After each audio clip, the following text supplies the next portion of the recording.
Hello and welcome to The Unspoken, a platform for the advocacy on health and social issues in the uncomfortable conversations using people's personal stories. Joining us in this conversation is Isabel Radoli.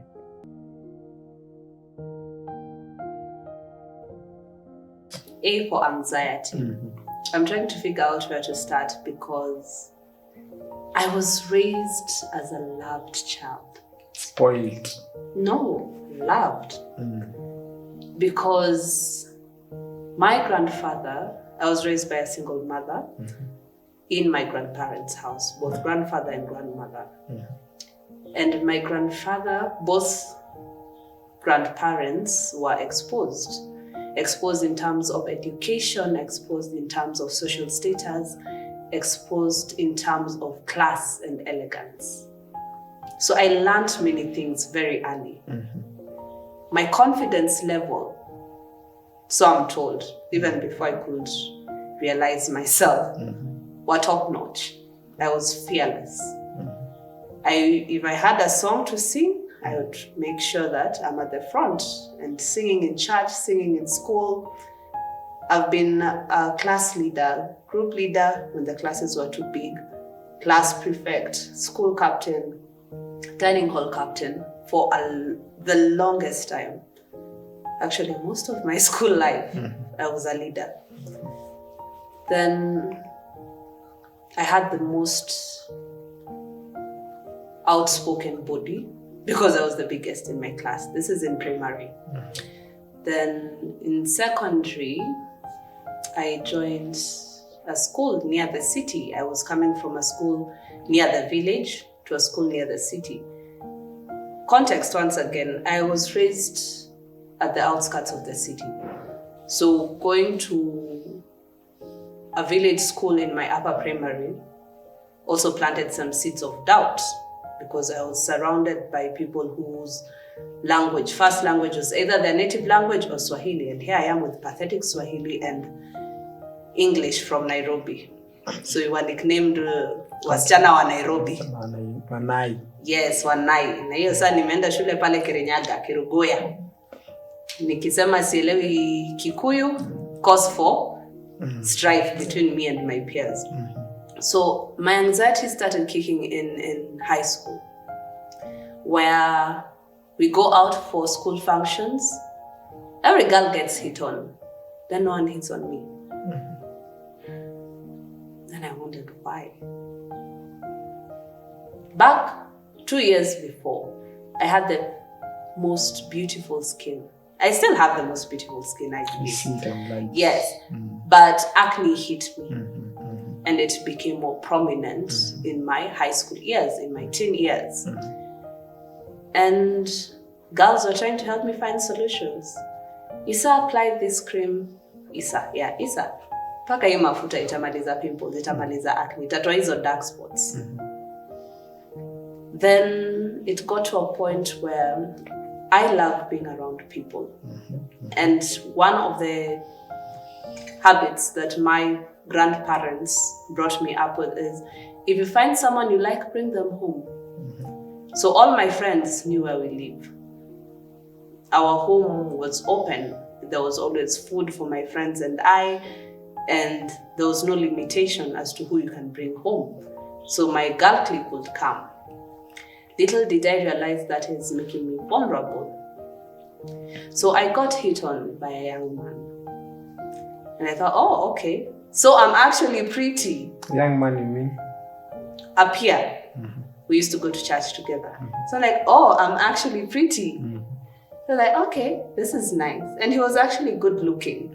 So the fact that I could attract that kind of a looking young man amazed me. It excited me. Isabel hana siri. So having girl talk, chicha. Kumbe, I am feeding someone's thoughts and desires. Didn't know then. So later on I realized, okay, this girl likes my boyfriend. And they've been hanging out in my absence. So that's when the anxiety started kicking in. And in my naivety, instead of facing it up front, someone else, another young man, hit on me. So I was like, okay, since you're with my friend, why don't I just move on? Again, naive, teenage love. No, it's not teenage love, it's teenage confusion, rather. Because now I know what love is. Yes, it's true. So then that happened. And being the head girl and having certain rumors go round, because now it became a rumor, that Lady X is now dating Issa's boyfriend. Because most of the times the boys' school would close before ours, so he'd come pick me. And we will go out for lunch before time's up. And it's time for us to go our separate ways. So that got into my head. The rumors. I could not sleep for 2 school terms. I could not sleep. My sleep went from 7 hours to 2 hours on a good day. Because I was like, how? This is someone I trusted. These are 2 people I trusted. Why would they do that? Why would they do that? And that caused a drag in my grades. And I remember the 3rd term, the teachers had a strike. My mind wasn't stable to take any academic work.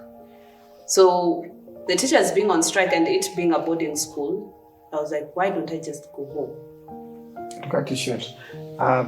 These sleepless nights and dragging in the grades, academic because I grades. couldn't focus. Is it about relationship? Is it about dealing with heartbreak, or is it's culminating to the anxiety, building up the anxiety that we had that time? It was building up because first I was anxious that I wasn't pretty enough. Then now this is making the foundation firm that clearly I'm not pretty enough, because he saw me and he wasn't satisfied with me and started going out to the other girl. So it was building on the anxiety that I previously had. Because for the longest time in my teenage years, I didn't feel good enough. I didn't feel pretty enough. So that fed into it a lot. Fast forward to now, you are on teachers' hour strike. Yes. Go on. I didn't want to stay at school. It was like, incidentally, I was not the only one. Good thing. And I was the school captain or head girl, whatever you call it, at the time. So the students are like, we need to go home. And to mitigate, because Kenyan schools are known to start fires and chaos. So to mitigate that issue, the students, the class prefects came to me and say, by the way, Issa, sisi hatutaki kukaa. Tunakaa tunafanya nini? Na hakuna walimu. Twende home. This is my 4th year, my final high school year. I should be sitting focused. Then I realized, okay, I also don't want to be here. So I go to the principal's office. Madam Principal, we do not want to be in school. Then she asked, who is we? The girls and I. Okay, what is the issue? There are no teachers. They find that this excessive free time will just make them liable to doing things that are not right. So why don't we just go home? When the teachers come, they'll come back. Say, okay, fine. Ring the bell. Let's have a parade. So before the parade, the principal had talked to the class teachers who are present, the few who live around the school compound. So the lists were brought round. Anyone who wants to go home, sign this list. In my class, I remember the Dean of Studies came, and the opening line was, if you're woman enough, oh, do not dare me. I have A for audacity. So I went, and I was the first one to sign. And then he said, if the head girl has signed, what are you people waiting for? So I went home. It got worse, the anxiety, because at that point, it was just my mom and I. And she was working, so most of the time I was alone. So I would overeat, but because all the food I eat is going to feed the anxiety in my body, I still lost weight, quite a significant amount of weight.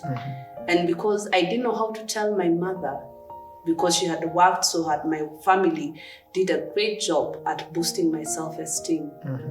So how do I tell the people who told me I'm beautiful that I realize I'm not beautiful anymore? I couldn't, so I kept it in. That wasn't the end. So we clear Form 4. Of course, I went back to school after the teachers went back. We clear Form 4. This same young man decides to get into a relationship with a relative. That, I think that was the last stroke. Then I called this relative. I asked him, did you know that this guy was once my relation? He said, yes, but I'm in love, so what do I do? First of all, I wasn't self-aware. I wasn't confident in myself. I was fragile because I never felt that I'm beautiful or I deserve better or there's more out there. Hence the breathe. Yeah. Yes. I did not believe that. My vision was so tunnel that it's either this, nothing exists outside this. So yeah, that made me sick for a while. I got acid reflux, hyperacidity. That's when it first hit.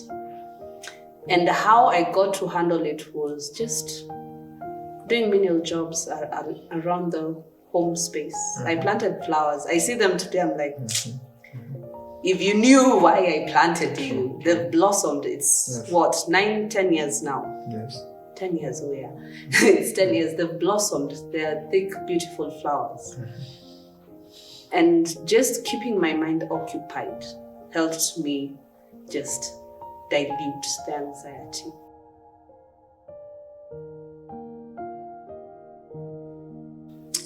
Talk to someone. Because I remember in my anxiety, I became a loner. The impacts of which I feel to date. I struggle keeping relations. I withdraw because I have trust issues. Talk to someone. Strangers are best most of the time.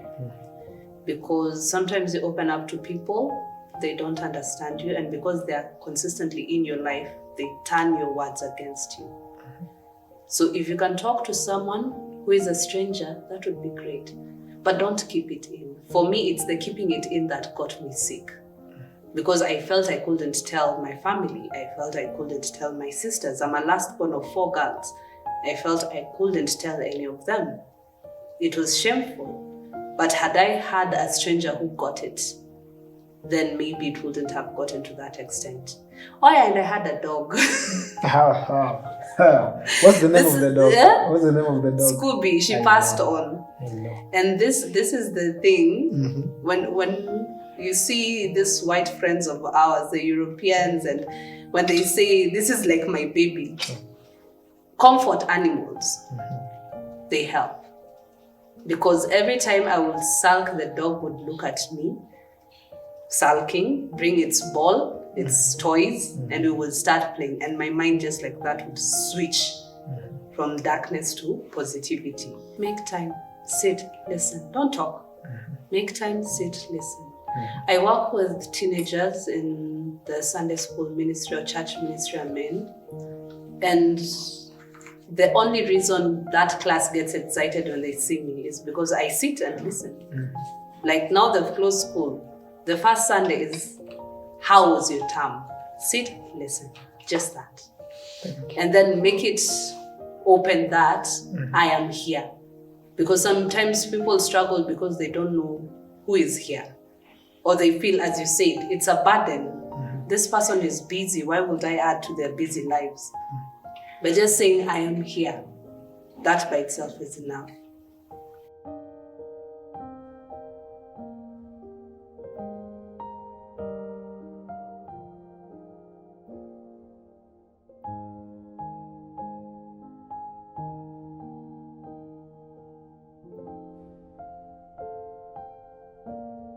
Let's go. 1, 2, go. Yes. Tell me one thing you like about yourself. Brains. I got brains. For days. Thank you. In the Kenyan context, I said you love singing. Which songs do you love most? The classics. Nashindwa na mali sina we, ningekuoa malaika. Sauti ya kutoa nyoka pangoni. What's one thing you can say it's your weakness? My weakness? Oh, I talk too much, but it is my strength as well. I'll never sleep hungry.